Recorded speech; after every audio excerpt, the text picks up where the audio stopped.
Hi hello నమస్తే this is Suvarna welcome to Suman TV. So ఈరోజు నాతో పాటు స్టూడియోలో ఉన్నారు స్పిరిచువల్ గురు అనంత సాయి కృష్ణ గారు.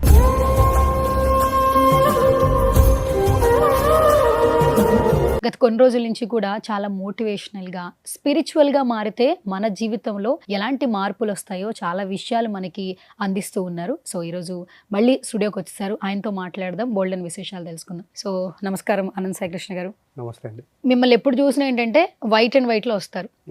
అంటే 20 years నుంచి కూడా స్పిరిచువల్ ప్రొఫెషన్లోనే ఉన్నారు. మీరు ఎప్పుడు వీడియోస్ స్టార్ట్ చేసినా కూడా విశ్వం అంటారు, పంచభూతాలు అంటారు. ఫస్ట్ ఆఫ్ ఆల్ మీరు అంకితం అయిపోయారు పంచభూతాలకి. మాకే కనిపిస్తున్నారు. ఫర్ ఎగ్జాంపుల్ చాలా మంది అంటుంటారు స్పిరిచువల్గా వెళితే డబ్బులు వస్తాయా, కార్లు వస్తాయా, మంచి లైఫ్ వస్తుందా అని క్వశ్చన్ అయితే చేస్తారు.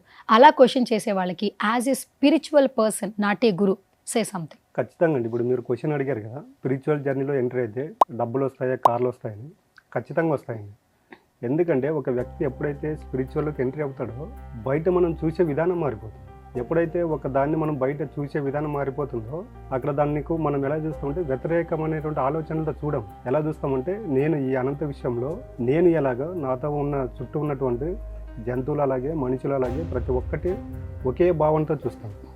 ఒకే భావంతో చూసినప్పుడు ఏమవుతుందంటే పూర్తిగా మన యొక్క వ్యక్తిత్వం, మన యొక్క ఆలోచనలు, మన యొక్క భావన విధానం అనేది మారిపోతుంది. అప్పుడు ఏముంటుందంటే అల్టిమేట్గా మనిషి కోరుకున్న డబ్బు వస్తుంది, మనిషి కోరుకున్న ఆరోగ్యం వస్తుంది, సంబంధ బాంధవ్యాలు కూడా మెరుగుపడతాయి. మీరు బాగా అబ్జర్వ్ చేస్తే చూడండి, ఎవరైతే స్పిరిచువల్ జర్నీకి అసెండ్ అయింటారో వాళ్ళ యొక్క ఫ్యామిలీలో చూడండి, వాళ్ళ యొక్క రిలేషన్, కమ్యూనికేషన్ బాగుంటుంది, వాళ్ళ దగ్గర డబ్బు ఉంటుంది, హెల్త్ కూడా బాగుంటుంది. దానికి నేను ఏం చెప్తున్నానంటే ప్రతి ఒక్కరు ఇప్పుడున్న జనరేషన్కు 100% స్పిరిచువల్ జర్నీ అనేది కంపల్సరీ తీసుకోవాలి. స్పిరిచువల్ జర్నీ ఎప్పుడైతే తీసుకుంటో సత్యం అనేది బోధపడుతుంది.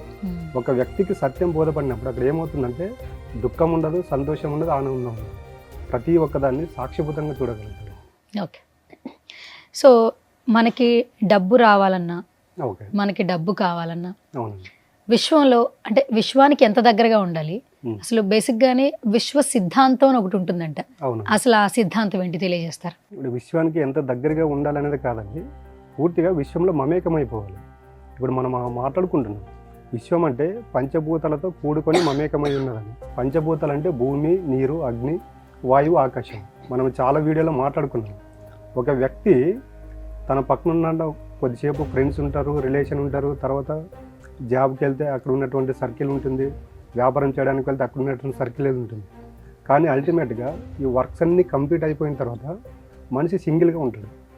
మనిషి ప్రపంచంలో ఎక్కడికి వెళ్ళినా కూడా తన చుట్టూ పంచభూతాలు అనేటివి 100% ఉంటాయి. మనిషి జన్మ తీసుకున్నప్పటి నుండి చివరి శ్వాస వరకు పంచభూతాలతో మమేకమై అనుసంధానమై జీవిస్తాడు. కానీ ఈ పంచభూతాలతో మమేకమైతే మన యొక్క సమస్యలు ఎలా తీరుతాయి అనేది మనిషికి తెలియదు. దానికి మనిషికి ఇన్ని కష్టాలు. మీరు అడిగారు కదా విశ్వం యొక్క సిద్ధాంతం ఏంటనేది. విశ్వం నువ్వు ఏదని విశ్వం మనకు ఎలాగుంటుందంటే మీరు ఏది అడిగినా నేను ఇవ్వడానికి సిద్ధంగా ఉన్నాను, బట్ మీరు అడిగే విధానం తెలుసుకోండి అంటుంది. విశ్వం యొక్క సిద్ధాంతం ఏంటంటే ఫస్ట్ నమ్మండి, ఫస్ట్ అడగండి, తర్వాత నమ్మండి, తర్వాత పొందండి అంటుంది. ఎందుకంటే విశ్వానికి మాటలు రావు. మనం ఏదైతే అల్టిమేట్గా మన యొక్క ఆలోచనల ద్వారా విశ్వంతో మమేకమవుతామో 100% ఈ విశ్వం అనేది మనకి ఇచ్చి తీరుతుంది. బట్ మనం ఏం చేస్తున్నామంటే ఫస్ట్ అడుగుతున్నాము, తర్వాత నమ్మడం లేదు. ఒకటి అడిగిన తర్వాత ఖచ్చితంగా నమ్మాలి. ఇప్పుడు చూడండి, ఇంట్లో పిల్లలు ఉంటారు, పిల్లలకు స్కూల్లో ఏదో బుక్స్ కానీ, పెన్ను కానీ, పెన్సిల్ కానీ టీచర్స్ ఏదో ఒకటి చెప్పారనుకోండి, ఇంటికి వచ్చిన తర్వాత వాళ్ళ పేరెంట్స్కి చెబుతారు నాకు ఇది రేపు కావాలి తీసుకురండి అంటే వాళ్ళు అక్కడ వాళ్ళ పేరెంట్స్కి చెప్పి దాని గురించి ఆలోచన చేయడం మర్చిపోతారు.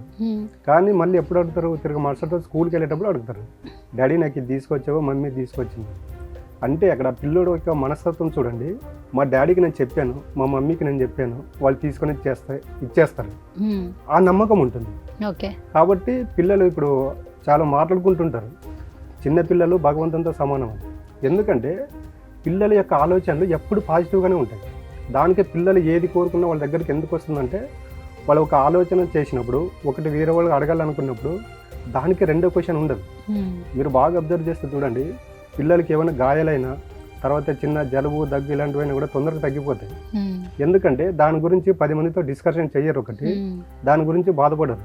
పిల్లోడికి దెబ్బ తగిలింది అనుకోండి, ఒక 1 hour 2 hours తర్వాత మళ్ళీ ఆడుకోవడానికి వెళ్ళిపోతాడు. దానిపైన దృష్టి ఉండదు. కాబట్టి పిల్లలకు తొందరగా తగ్గిపోతుంది. పెద్దవాళ్ళ దగ్గరకు వచ్చేటప్పుడు ఏమవుతుందంటే అడుగుతున్నారు కానీ నమ్మడం లేదు. ఇప్పుడు నాకు హెల్త్ బాగలేదు, అది యూనివర్స్కి చెప్పుకోవాలి, చెప్పేస్తాడు. కానీ ఈ యూనివర్స్కి చెప్పడం వల్ల నా హెల్త్ బాగవుతుంది, నా దగ్గరికి డబ్బు వస్తుందని నమ్మడం లేదు కాబట్టి విషయం అనేది మనకి రిజల్ట్ ఇవ్వడం లేదు. ఓకే. ఏదైనా కూడా ఎలా ఉండాలంటే విషయం దగ్గరికి వచ్చేలోపు మీరు ఏదైతే అడుగుతున్నారో దాన్ని పూర్తిగా నమ్మండి. ఎప్పుడైతే మనము పర్ఫెక్ట్గా నమ్మగలుగుతామో అప్పుడు యూనివర్స్ అనేది 100% మనకి ఇచ్చి తీరుతుంది. యూనివర్స్ సిద్ధాంతం ఏంటంటే ప్రతిదాన్ని తదాస్తు అని ఇవ్వడం ఒకటే యూనివర్స్కి తెలుసు. ఓకే. బట్ మనకేం తెలియదంటే అడగడం తెలుసు, నమ్మడం తెలియదు, కాబట్టి పొందడం లేదు. సూపర్. అంటే ఇప్పుడు విశ్వం సిద్ధాంతం అంటేనే ఈ 3 విషయాలు, రైట్? 100% అండి. అడగండి, నమ్మండి, యూనివర్స్ అనేది ఖచ్చితంగా ఇచ్చి తీరుతుంది. సక్సెస్ కూడా మనకు తెలుస్తుంది. సక్సెస్ కూడా తెలుస్తుంది. ఓకే.